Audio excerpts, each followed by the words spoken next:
Para uma grande parte das pessoas, o chá é essencial. Aliás, se pensarmos no chá das 5 inglês e de onde tudo isto vem, nós sabemos que o chá tem uma tradição aqui no mundo ocidental excelente e muito vincada. Mas isso acontece também no Oriente. Mas nós sabemos exatamente o que é que tem o nosso chá. Sabe, no seu caso, o que é que tem o seu chá? Fica a incógnita.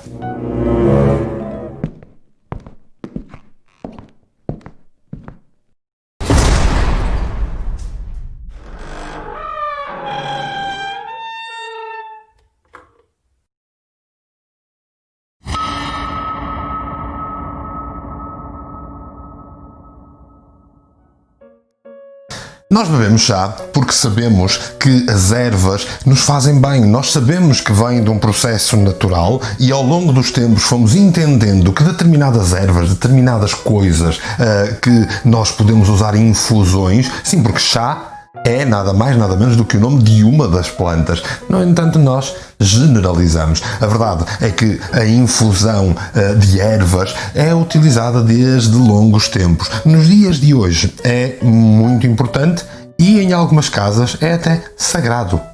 Existem tantas variedades de chá para tantas situações. Nós temos chá que ajudam a digestão, nós temos chá para questões de pedra de rins, nós temos chá para ajudar a desenvolver capacidades curadoras, ou então, por exemplo, umas excelentes perpétuas roxas para melhorar aqui a voz. Há chás para todos os gostos. Temos chás frutados, temos chás de flores, temos chás de todas as maneiras. A milenar utilização de chá, a tradição da utilização de chá vem de eras muito longínquas, em especial da aristocracia chinesa, mas é através da presença das rotas com a Índia que o chá chega aqui ao nosso ocidente e que se começa ali a tornar uma tradição, em especial nas cortes inglesas, que depois vai disseminando. Não sei se sabia, mas é de facto uma portuguesa que vai para a corte inglesa que depois se transforma naquela que vai criar o chá das 5, o célebre chá das 5.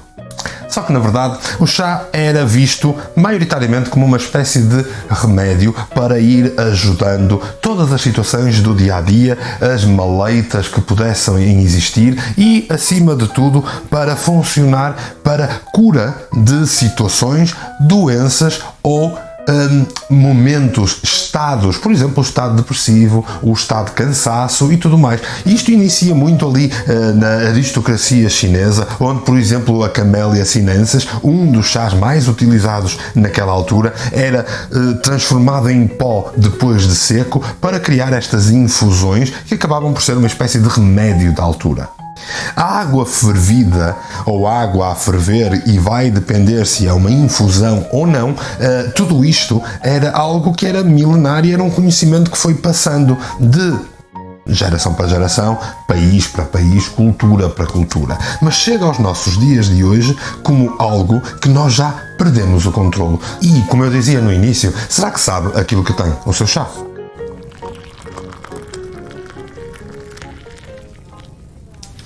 Sabia que nos dias de hoje a grande maioria dos chás são feitos de organismos geneticamente alterados? Porquê? Porque fica mais barato e é muito mais simples produzir um chá baseado nestas coisas. Já perdeu tempo a ler as letras pequeninas das embalagens de chá das várias marcas que existem aí no mercado? Que é como quem diz, conhece o seu chá? Vamos falar aqui do chá de pacote, do chá de infusão, o típico chá que nós temos nos dias de hoje. Estes chás são naturais, dizem todos. Estes chás são biológicos, isto é feito de ervas, não há problema nenhum, certo?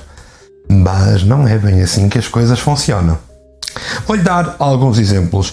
Chás da Lipton, Trader Joe, Tea Forte, Twinings, são grandes marcas, em especial ali nos Estados Unidos, que é de onde muitos estudos estão a ser feitos ultimamente, principalmente nestes últimos anos, por questões de fiabilidade da utilização de chá e se são ou não, de facto, seguros para consumo. Por exemplo, a grande maioria das marcas que eu acabei de dizer e outras tantas são marcas que desenvolveram a venda do seu chá graças a aumentadores de sabores, intensificadores de aroma que são unidos, que são adicionados, seja na saqueta, seja nas próprias ervas, e não nos estamos a esquecer aqui de outra coisa muito importante. A grande maioria destas empresas não faz a lavagem das ervas após a sua secagem, o que vai fazer com que na sua casa esteja a beber um belo chá de pesticida. Já lhe falei da higiene do chá, já lhe falei da questão de haver os ditos pesticidas, mas estamos a esquecer que todos os chás utilizam lecitina de soja geneticamente alterada ou essência de milho, que se nós sabemos que mais de 90% do milho para produção é um milho geneticamente alterado, para, por exemplo, produzir as belíssimas saquetas que está a utilizar para colocar em água fervente. Recentemente, qualquer das marcas que eu lhe disse anteriormente, qualquer destas marcas, a Glaucus Research encontrou que 91% do chá testado possuía resíduos de pesticidas em excesso para os parâmetros legais instituídos pela FDA, ou seja, nos Estados Unidos. Não sei se sabe, mas lá é muito mais viável a utilização de pesticidas do que é na Europa. Ou seja, eles entram na Europa já ilegais, porque já ultrapassam em muito aquilo que é aceitável pela utilização de pesticidas.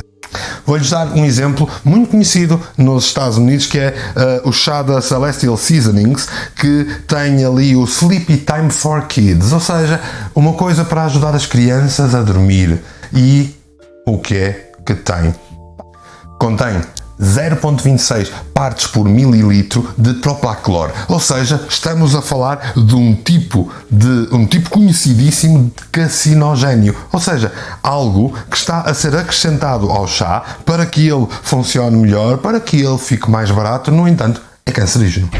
Por outro lado, ainda na Celestial Seasonings, a linha Wellness contém propargite, ou seja, uma toxina que também ela é carcinogénia. E o que é que isto vai fazer? Vai fazer com que as pessoas estejam a utilizar um chá que alegadamente é para fazer bem e é de origem natural, quando ignoram os seus componentes. Componentes esses que são nefastos à saúde. E ainda nem estamos a falar do que acontece com as maravilhosas saquetas de chá.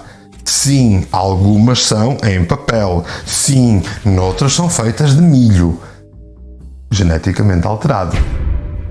Mas então, o que é que acontece se eu ferver algo que contém substâncias nefastas? Ou seja, se eu estiver a colocar em água fervente um papel deste género, produzido com organismos geneticamente alterados, para não falar dos elevados riscos que temos em consumir aumentadores de sabor, intensificadores de aromas e até os ditos pesticidas, temos aqui um fantástico cocktail cujo intuito é ajudar, naquele exemplo que lhe dei, ajudar as crianças a adormecer, no entanto, provocando-lhe problemas.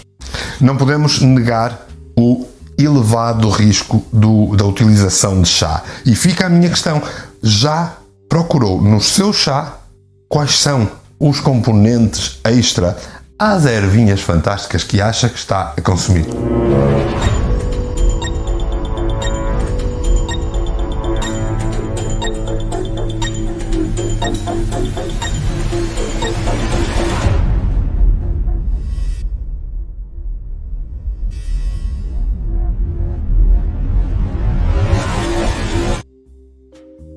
São sacos, saquinhos, saquetas de chá.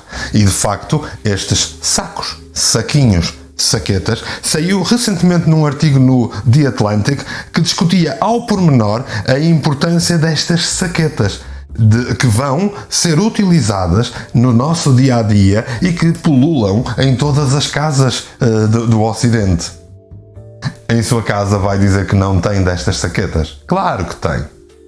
E as saquetas ou têm uma parte considerável de plástico, PLA, ou então são construídas com ácido poliláctico feito à base de milho geneticamente alterado. E a razão da escolha destes componentes, que não são necessariamente bons para a sua saúde, é apenas e só porque o vão convencer que estão a utilizar coisas biodegradáveis, só que ao mesmo tempo lhe fazem mal a si. E claro, nunca nos esqueçamos que está a fazer mal à corporação, porque são as maneiras mais baratas de conseguir fabricar estes saquinhos. Como diz o Dr. Mercola neste artigo do The Atlantic, enquanto que estes sacos de compostos de milho e plástico são benéficos para o ambiente, dado que são biodegradáveis e aparentemente inofensivos, as moléculas, porém, quebram e alteram com subidas de temperatura. E o que é que vai fazer? Isto vai libertar-se não só para o ambiente, mas também para o seu corpo. Não é com água a ferver que nós fazemos o chá? E não estaremos nós a quebrar molecularmente estes componentes que lhe são nefastos? A solução não é simples. A solução pode começar por observar, em primeiro lugar, quais são os componentes, olhando para as letras pequeninas dos chás que compra. Aliás, há tabelas em que nós podemos ver várias marcas e depois todos os componentes que não são necessariamente agradáveis à sua saúde. Bem, no caso desta tabela, já sabe, aqui no canal Portugal Místico, a Incógnita, tem sempre depois um artigozinho que vai acompanhar no dia seguinte ou mais tardar, vai acompanhar este vídeo. Portanto, depois pode consultar esta tabela exatamente nesse fantástico artigo que vai ver em canal Portugal Místico, portugalmístico.com. O ideal era seguir uma linha mais biológica, ou seja, escolher ervas biológicas sem pesticidas, tentar procurar as letrinhas pequeninas em todas as marcas que vai fazendo as suas compras, se calhar ter atenção como foi feito o método de secagem, como foi feito o crescimento dessas plantas, o tipo de pesticidas que foram usados e, claro, por fim, certificar-se que aquelas saquetas não lhe vão fazer mal, ou então opte, vá por mim, corte as saquetas, utilize só e apenas as ervas. A melhor maneira, e já estamos aqui a correr riscos porque podemos não ter preocupado com a origem destas ervas e a maneira como elas estão higienizadas, se calhar o ideal é mesmo fazer os seus próprios chás, fazer a sua própria colheita, comprar as ervas, construir o seu belo jardim urbano e ter as suas próprias ervas para fazer o seu chá. Obviamente isso não é praticável para a grande maioria das pessoas, mas então tenha algum cuidado, escolha as marcas, veja como é que as coisas estão e depois pergunte-se sempre: será que eu sei o que está no meu chá? Fica incógnita.